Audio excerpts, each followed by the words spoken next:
सोने के घड़ी लगा लिहाले राजा जानक ठाड़े बैठी राजा रामचंद्र आरती उतारी बैठी राजा रामचंद्र।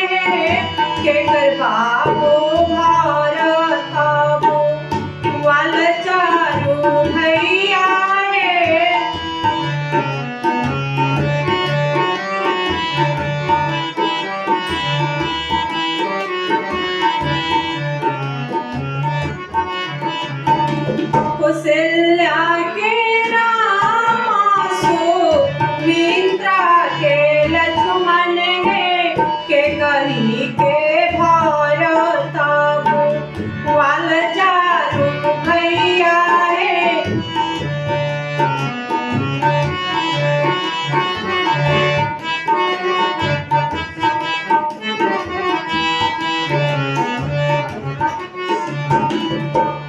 सोने के घड़ी लगा लिहाले राजा जानक ठाड़े बैठी राजा रामचंद्र आरती उतारी बैठी राजा रामचंद्र आरती उतारी बैठी राजा रामचंद्र।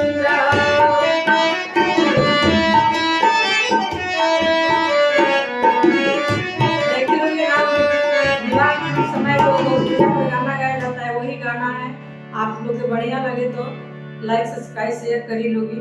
धन्यवाद।